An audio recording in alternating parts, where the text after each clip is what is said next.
திருக்குறுங்குக கிருபானந்த வாரியார் சுவாமிகள் எழுதியருளிய 100க்கும் மேற்பட்ட புத்தகங்களை குகஸ்ரீ வாரியார் பதிப்பகத்தார் வெளியிட்டுள்ளனர். அவற்றில் பெருவாரியான தலைப்புகளுக்கு 50% விலை குறைப்பு செய்திருக்கிறார்கள். அன்பர்கள் இந்த சந்தர்ப்பத்தை பயன்படுத்திக் கொள்ளுமாறு கேட்டுக்கொள்கிறோம். மேலும் விவரங்களுக்கு தொடர்பு கொள்ள வேண்டிய தொலைபேசி எண் 044248457666 மற்றும் அலைபேசி எண் 9840855049. நன்றி.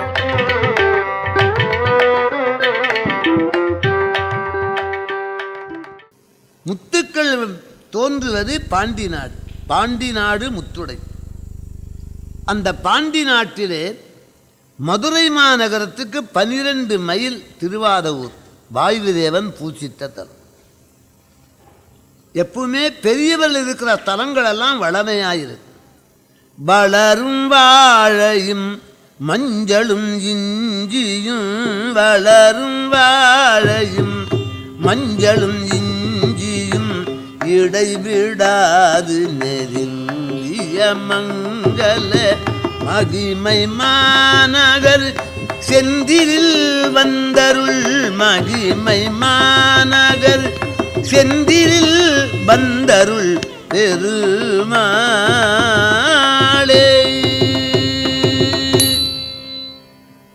திருச்செந்தூரை பற்றி அருணகிரி பெருமான் பாடுற.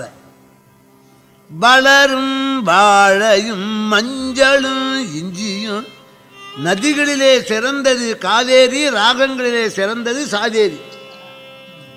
வளரும் வாழையும் மஞ்சளும் இஞ்சியும் இடைவிடாது நெருங்கிய மங்கள மகிமை மாநகர் செந்திலில் வந்த அருள் பெருமாளே. இன்னொரு பாட்டு. சேலொடு வாழை வரால்கள் கிளம்பி தாறுகொள் பூகமளாரிய இன்பே சீரலை வாய் நகர் நேரிய கந்த பெருமாளே. திருச்செந்தூர் அருகில் உள்ள வயல்ல வாழை மீன், சேல் மீன், கண்டை மீன் வாழுதான். ஏன் எல்லாம் வெஜிடேரியன். நான் வெஜிடேரியன் இருந்தால் வயல்லையா மீன் வாழும், வயிற்றுலாம் வாழும். என்ன நைஸா சொல்றாரு அருணகிரியார். பெரியவங்க இருக்கிற நகரம் வளமையா.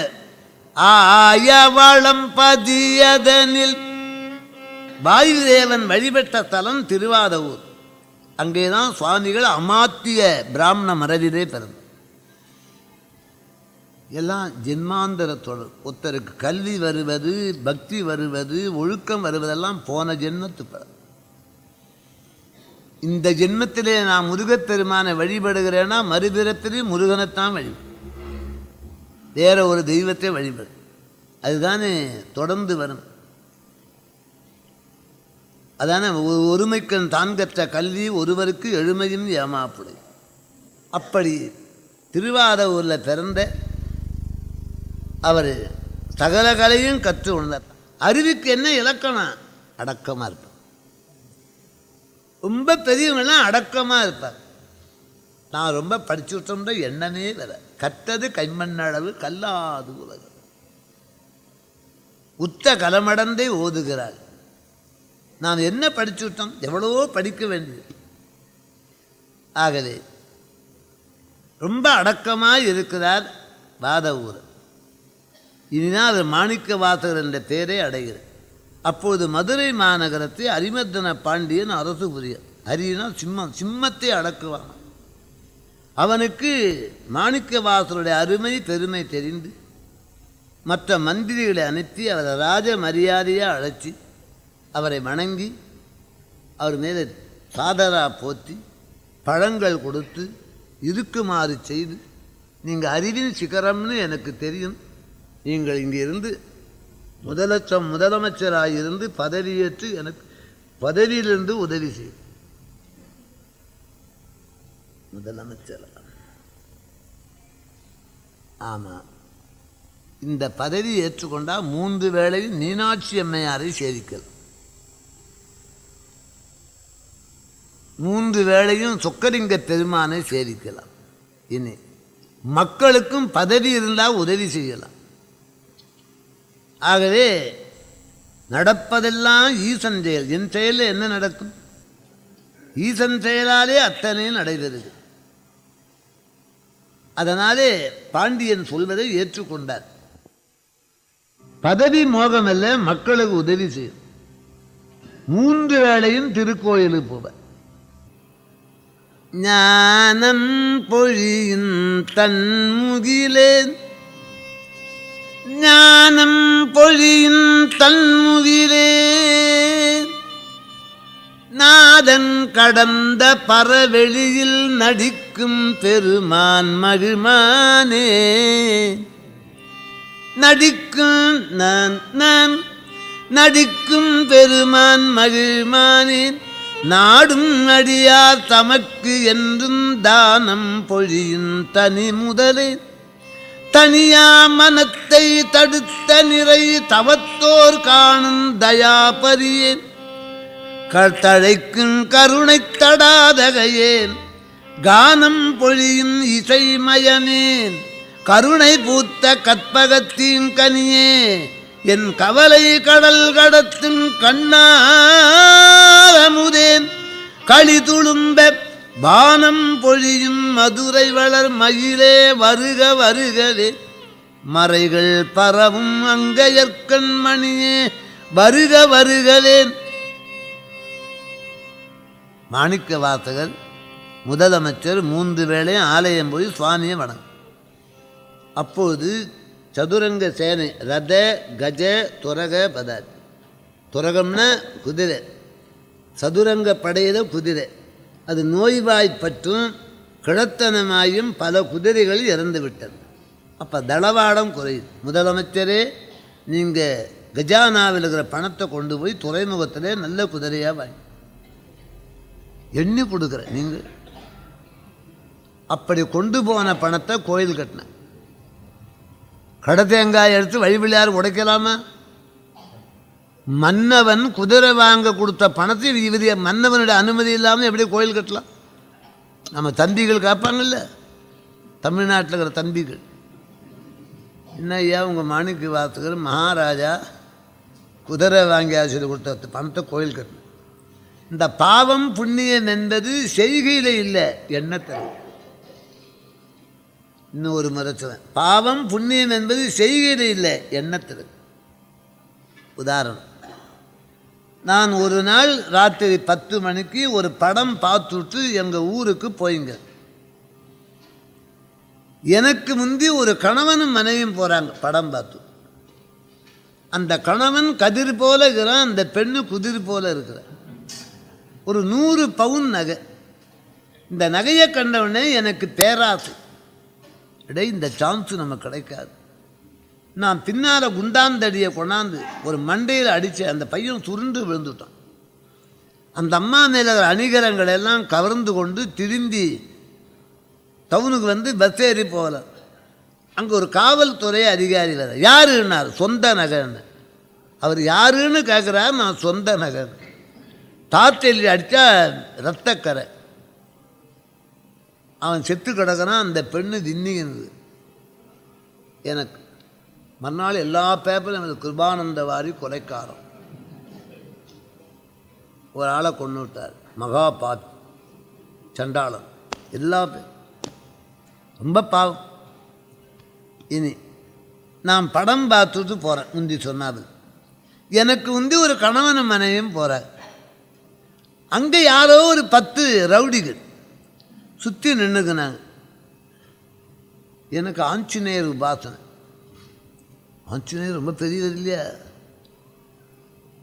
என்னப்பா பொய்யா பட்டையும் கொட்டையும் போட்டுக்கணும். என்ன, நான் சக்கராகாரமாக சுழன்று என் கையில் இருக்கிற குச்சி எடுத்து தட்ட வேண்டிய இடத்த தட்டினா சுருண்டு விழுவாங்க. அந்த இடங்கள்லாம் எனக்கு தெரியும். 10 ரவுடிகளையும் கொண்டுவிட்டேன். அவங்களை கொண்டு தாயார் வீட்டில் விட்டுட்டு போயிட்டேன். இப்போ உலகம் என்ன புகழுது. கிருபானந்த வாரி தீராதி வீரர், 2 உயிரை காப்பாற்றினார். மகாவீரர். அவர் கதை தான் பண்ண தெரியும்னா இந்த உபகாரமும் தெரியுது. அப்படி எல்லா பேப்பரும் கொட்டை எழுத்தா என்ன புகழ்து. முந்தி ஒரு ஆளை கொன்ற போது உலகம் இகழ்ந்தது. இப்போ 10 பேரை கொன்ற போது புகழ்கிறது, கொலைதானே. முந்தி கொன்ற போது அந்த அணிகலங்களை அபகரிக்க வேண்டும் என்ற தீய எண்ணத்தோடு செய்தேன். இப்போ 10 பேரை கொன்றது இவங்களை காப்பாற்ற வேண்டும் என்று செய்தேன். அப்போ கொலைக்கு பாவம் இல்லை, எண்ணத்துக்கு. மகாராஜா குதிரை வாங்கினால் அவன் எண்ணம் யுத்தத்திலே போகும். ராஜா யுத்தத்திலே எண்ணம் போனால் சாவது மக்கள். முதலமைச்சர் மக்கள் திலகம். முதலமைச்சர்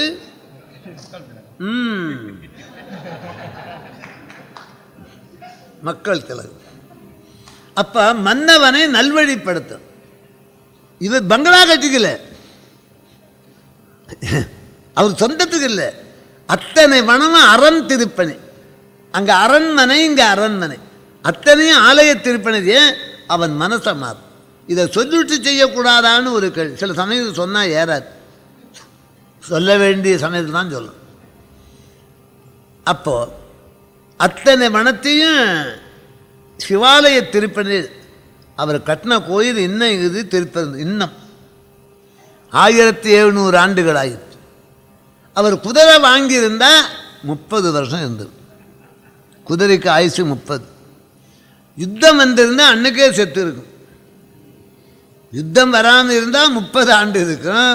போர் வந்தால் அன்னைக்கே செத்து இருக்கும். அது பணம் அத்தனையும் ஆலய திருப்பணி. மாணிக்கவாழ திருவுள்ளம் அப்படி. பொய் சொல்லக்கூடாதுன்னு சாஸ்திரம் அப்படித்தானே. ஆனால் பொய் சொல்லலாம். நான் இங்கே தட்சிணாமூர்த்திக்கு முன்னால் ஜெபம் பண்ணி கொண்டு இருக்கிறேன். நான் பச்சை புடவை கட்டின ஒரு அம்மா வர்றாங்க அந்த வழிபாட்டுக்கு. அந்த அம்மா கணவனார் ஒரு முழு குடியன், பெருங்குடி மன்னன். குண்டாந்தடி தூக்கின்னு வந்து கேட்குறான், சாமியாரே இந்த பச்சை புடவை கட்டினா பொம்பளை எங்கே மண்டையை உடைக்கும். தட்சிணாமூர்த்திக்கு முன்னால் உட்காந்து நான் பொய் சொல்லலாமா? அந்த அம்மா இங்கே தான் போனேன்னா அடித்து கொண்டுடுவான். இப்போ என்ன செய்யணும்? அப்பா அந்த அம்மா இங்கே வரவே இல்லை, அந்த பக்கம் போய் பாரு.